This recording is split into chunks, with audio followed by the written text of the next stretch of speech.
Today we shall discuss computation of capital gain on distribution of assets by the company at the time of liquidation.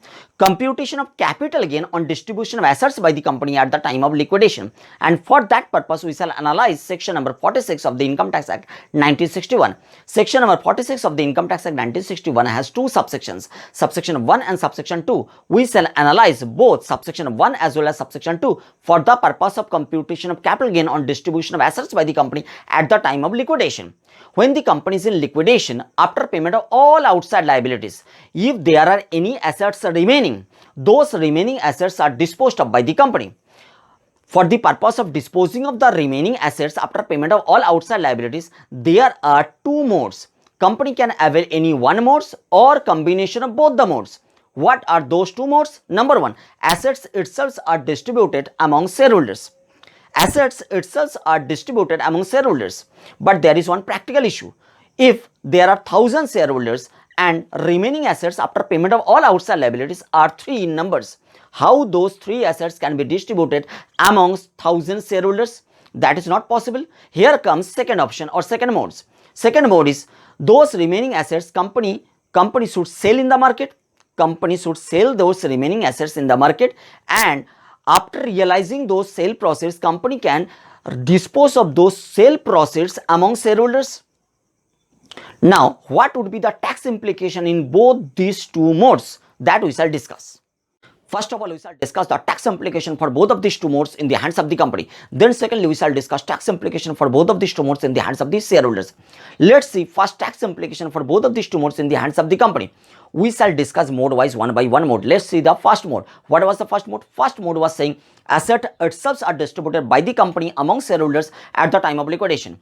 Section 46 subsection 1 of the Income Tax Act 1961 is saying when assets itself are distributed by the company among shareholders at the time of liquidation, this type of transaction is not regarded as transfer for the purpose of section 45, and hence there is no requirement to compute capital gain. And if there is no requirement to compute capital gain, there does not arise question of tax liability. Now you have got that point of tax implication for the first mode in the hands of the company. Let's see the second mode. What was the second mode? Second mode was not saying that assets itself are distributed by the company among shareholders at the time of liquidation. It is not saying that.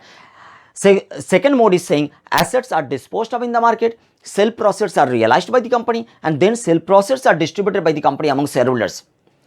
When assets are disposed of in the market, this type of transaction would be regarded as transfer for the purpose of section 45 subsection 1.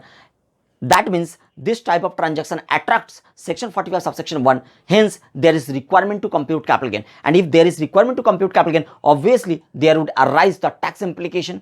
How do you compute capital gain? Computation of capital gain would be guided by section 48 because section 48 is mode of computation of capital gain. How do you compute capital gain? For the purpose of section 48, we shall first need the figure of full value of consideration received or accruing as a result of transfer of capital asset. What would be the full value of consideration received or accruing as a result of transfer of capital asset? What would be the full value of consideration? Whatever may be the sale proceeds you have disposed of in the assets in the market, you have to identify the sale proceeds amount from that transaction.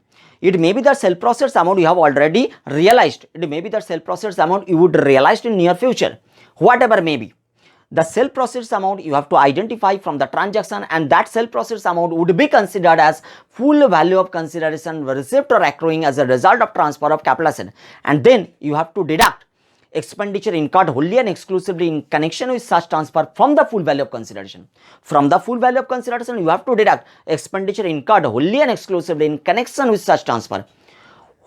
What would be the amount of expenditure incurred wholly and exclusively in connection with such transfer? You have to identify that amount from the transaction. The amount is basically you have disposed of assets in the market. It may be that you have to pay brokerage fee, you have to pay commission fee.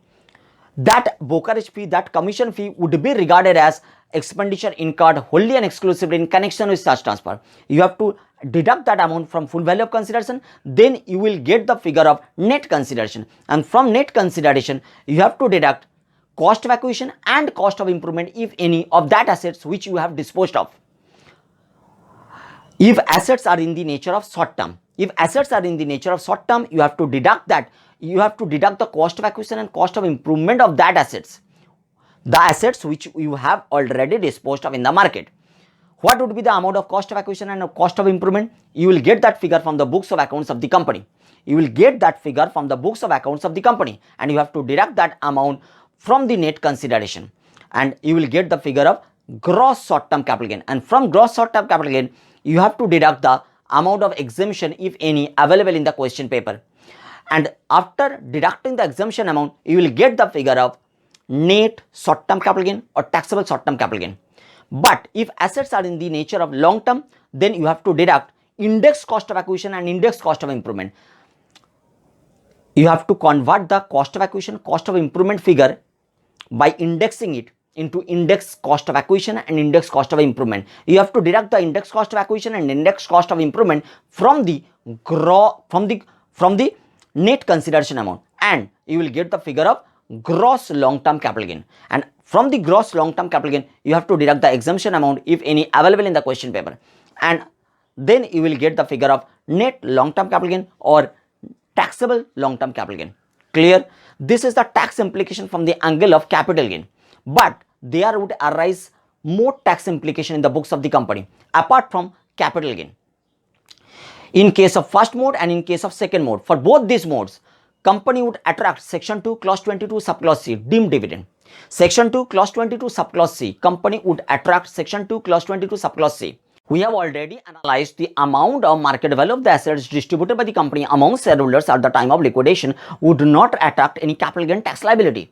But you have to compare this amount of market value of the assets with the amount of accumulated profit available in the books of the company at the time of liquidation. You have to compare these two amounts. Let's see a practical example. We assume that amount of accumulated profits available in the books of the company at the time of liquidation rupees 800 crore, and amount of market value of the assets distributed by the company among shareholders at the time of liquidation is rupees 1500 crore. Now you have to compare this 1500 crore with rupees 800 crore. Out of rupees 1500 crore, rupees 800 crore would be considered as deemed dividend as per section 2 clause 22 subclause C, and this amount would attract section 115O, and company would be liable to pay tax as per section 115O, and that tax is known as additional income tax. And some people says dividend distributions tax, corporate dividend tax, CDT, DDT. The lawmaker says it is additional income tax. So out of rupees 1500 crore, rupees 800 crore would be considered as deemed dividend as per section 2 clause 22 subclause C, and this amount would attract additional income tax as per section 115O. And same thing would be repeated in case of mode 2. In case of mode 2, company have disposed of the assets in the market and realized the sale proceeds. Let's see this this mode 2. Let's analyze this mode 2. Now we assume that company have realized rupees 1500 crore. Company have realized rupees 1500 crore from the market after disposing of the assets in the market. Company have realized rupees 1500 crore. Now company is distributing rupees 1500 crore among shareholders at the time of liquidation, and amount of accumulated profit available in the books of the company at the time of liquidation is rupees 800 crore, we assume. Now you have to compare this 1500 crore with rupees 800 crore, and out of rupees 1500 crore, rupees 800 crore would be considered as deemed dividend as in the books of the company, and company have to pay additional income tax as per section 115O.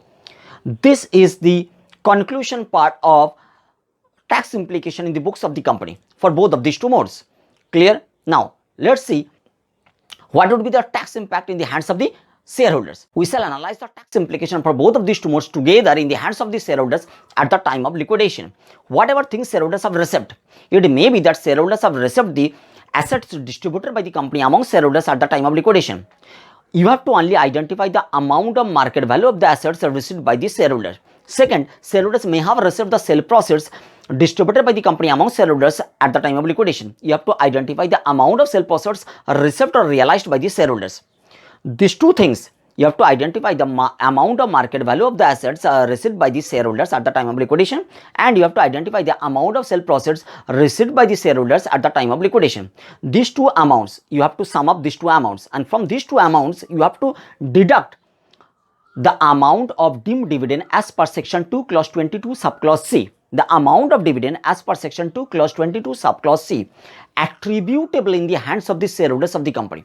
you have to deduct the amount of deemed dividend as per section 2 clause 22 subclause C attributable to the shareholders to the extent of his shareholding, that we have already discussed in the deemed dividend chapter section 2 clause 22. That amount you have to deduct. Now the figure, the derived figure would be called at full value of consideration. Now you have got the full value of consideration for the purpose of computation of capital gain. How do you get the full value of consideration? You have to join or you have to sum up those two figures. Which figures? Amount of market value of the assets realized by the shareholders and amount of sale proceeds realized by shareholders. From these two amounts, you have to deduct the amount of deemed dividend as per section 2 clause 22 subclause C attributable to the shareholder to the extent of his shareholding, and the derived figure is called full value of consideration. And from the full value of consideration, you have to deduct the cost of acquisition and cost of improvement if assets are in the nature of short term, and if assets are in the nature of long term, you have to deduct the index cost of acquisition and index cost of improvement. Now what would be the cost of acquisition and what would be the cost of improvement? Basically, which assets shareholder is transferring? Shareholder is transferring shares, and in return shareholder is getting assets and or sale proceeds from the company at the time of liquidation. Now in case of shareholders, shares would be considered as capital asset, and on transferring capital asset, section 45 subsection 1 would get attracted, and that is why we are computing capital gain in the books of the shareholder. Now what would be the cost of acquisition and what would be the cost of improvement in case of shares in the books of shareholders?